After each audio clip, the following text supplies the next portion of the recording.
রেসিপিটা আমি কি দিয়ে বানাচ্ছি আর কি কি উপকরণ নিচ্ছি সবটাই তোমাদের সাথে শেয়ার করব। তাহলে বন্ধুরা চলো রেসিপিটা বানাতে শুরু করে দিই।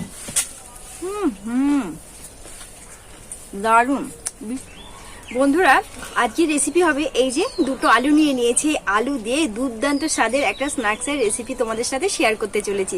তাহলে বন্ধুরা চলো আমি আলুটাকে প্রথমে কেটে নিই, আর কিভাবে করব সবটাই তোমরা কিন্তু দেখতে থাকো।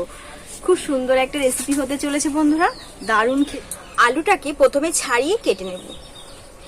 আলুর এই নাস্তাটা খেতে কিন্তু বন্ধুরা ভীষণ পরিমাণে ভালো লাগে। আর উপকরণ হাতে গুনতে 2 থেকে 3টে উপকরণ লাগে, সবটাই শেয়ার করব তোমাদের সাথে। আর রেসিপিটা কিন্তু দারুণ দুর্দান্ত খেতে লাগে বন্ধুরা। আর যারা এখনো পর্যন্ত আমার চ্যানেলটিকে সাবস্ক্রাইব করনি, প্লিজ সাবস্ক্রাইব করে পাশে থাকো। আর এই বড় সাইজের আলুটা নেওয়ার চেষ্টা করবে এরকম ধরনের, তাহলে কিন্তু সাইজটা কিন্তু খুব ভালো হয়। এবার আমি আলুটা কিন্তু ছাড়ানো পুরো হয়ে গেছে, এবার আমি আলুটাকে কেটে নেব।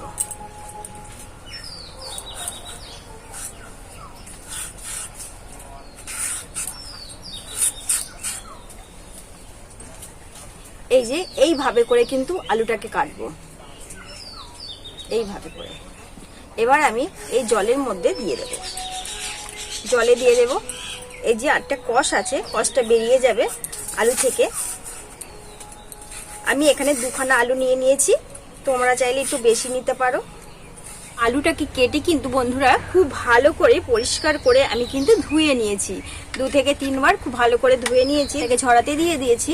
এই আলুর মধ্যে এবার দিয়ে দেবো আমি লবণ। লবণটা দিয়ে খুব ভালো করে আলুর গায়ে কিন্তু মেখে নেব। আলুটা একটু নরম হয়ে যাবে, এটা এবার 2 থেকে 3 মিনিট আমি রেখে দেব। আর এবার একটা আমি বাটি নিয়ে নিয়েছি। আমি আলুর নাস্তাটা করার জন্য এখানে একটা ব্যাটার তৈরি করে নেব, তার জন্য বাটিটা নিয়ে নিয়েছি। এবার এখানে আমি নিয়েছি কর্নফ্লাওয়ার, দিয়ে দেব 2 থেকে 3 চামচ কর্নফ্লাওয়ারটা দিয়ে দেব। দিয়ে দেব এর মধ্যে একটু স্বাদ মতো লবণ। আর এই 1 চামচ নিয়ে নিয়েছি এখানে আদা, রসুন আর একটা কাঁচা লঙ্কা নিয়ে নিয়েছি, একসাথে বেটে আমি এই পেস্টটা দিয়ে দেব এর মধ্যে। এবার বন্ধুরা অল্প অল্প জল দেব আর ব্যাটারটা তৈরি করব। এটা কিন্তু একদম পাতলা একটা ব্যাটার করব, মিশিয়ে নেব এইভাবে। যে একদম পাতলা একটা ব্যাটার বানিয়ে নিয়েছি। আর এই নাস্তাটা একদম কাঁচা আলুর এত সুন্দর খেতে লাগে না, ভীষণ ভালো লাগে। এটা একদম আমার রেডি হয়ে গেছে। এই আলুটাকে এবার আমি এই যে একটু এরকম করে চাকুর সাহায্যে একটু ফুটো ফুটো করে নেব। প্রত্যেকটা আলুই কিন্তু এইভাবে করে একটু ফুটো ফুটো করে নেব। এইভাবে করে প্রত্যেকটা আলু কিন্তু আমি একটু ছিদ্র করে নেব। বাটি নিয়েছি চালের গুঁড়ি, এই চালের গুঁড়িটা এবার আমি ঢেলে দেব প্লেটের মধ্যে। আর এই গুঁড়িতে কিন্তু আমি কিচ্ছু মিশাবো না বন্ধুরা। এবার যে ব্যাটারটা আমি বানিয়ে রেখেছিলাম, এই ব্যাটারে এবার আমি একটা করে আলু এইভাবে করে চুবিয়ে দেব। চুবিয়ে দিয়ে এই যে আমি নিয়েছি এখানে চালের গুঁড়ি, এর মধ্যে এইভাবে করে আমি ব্যাটারটাকে মিশিয়ে দেব। প্রত্যেকটা আলু কিন্তু এইভাবে করেই আমি বানিয়ে নেব, দিয়ে এই প্লেটে রেখে দেবো। একটু এইভাবে ঝেড়ে নিতে হবে, জলটাকে এইভাবে একটু ঝরিয়ে নিতে হবে আর এইভাবে করে দিয়ে দিতে হবে। প্রত্যেকটাই আমি এইভাবে করে তৈরি করে নেব বন্ধুরা। প্রত্যেকটা আলুর নাস্তায় কিন্তু আমি কিন্তু এখানে তৈরি করে নিয়েছি। আর এদিকে কিন্তু তেলটাও বসিয়ে দিয়েছি গরম হতে। একে একে এবার আমি নাস্তাগুলোকে ভেজে নেব। আচ্ছা, আলুর এই নাস্তাটা বন্ধুরা একবার অন্তত বাড়িতে বানিয়ে খাবে, দারুণ লাগে। এবার একে একে ভেজে নেব। এটা কিন্তু একটু সময় ধরে ভেজে নিতে হবে বন্ধুরা। এগুলো কিন্তু আমার ভাজা হয়ে গেছে, এই দেখো। এইভাবে করেই কিন্তু বাকিগুলো যা আছে সেগুলো কিন্তু ভেজে নেব।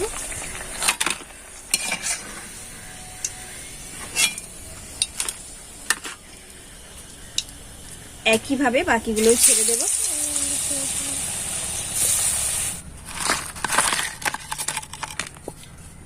বন্ধুরা, আলুর নাস্তাটা কিন্তু একদম পুরো হয়ে গেছে। আর এই নাস্তাটা দেখো বন্ধুরা কতটা ক্রিস্পি লাগছে, এই দেখো কতটা কি সুন্দর লাগছে। কিন্তু এই কাঁচা আলুর এই রেসিপিটা বন্ধুরা একবার বাড়িতে অন্তত বানিয়ে খাবে, খেতে কিন্তু দারুণ লাগে। একবার খেলে বারবার কিন্তু বানাতে ইচ্ছা হবে, এতটাই সুন্দর, এতটাই টেস্টি লাগে। বন্ধুরা দেখো কত সুন্দর, দেখতেও কিন্তু দারুণ লাগছে, আর খেতে তো ভীষণ ভীষণ ভালো লাগে, এতটাই সুন্দর লাগে। আর একবার এই কাঁচা আলুর রেসিপি তোমরা বানিয়ে খাবে বন্ধুরা, দারুণ লাগে, ভীষণ দুর্দান্ত লাগে। শেয়ার করছি ভেতরটা, এই দেখো কতটা নরম হয়ে গেছে, দেখেছো কি সুন্দর ভেঙে যাচ্ছে। আর আমি যে যে মশলাগুলো ব্যবহার করেছি অবশ্যই সেগুলো ব্যবহার করবে, খেতে কিন্তু দারুণ লাগবে। একটু আমি টেস্ট করে তোমাদের সাথে শেয়ার করছি। মোমের মতো কিন্তু আলুটা কিন্তু ভেতরটা গলে গেছে।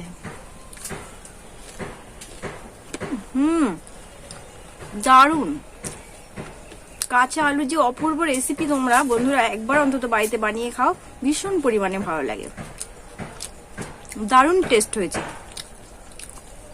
তাহলে বন্ধুরা আজ আমি এখানেই রাখছি, দেখা হবে অন্য একটা রেসিপির সঙ্গে। সুস্থ থেকো, ভালো থেকো, সাবধানে থেকো।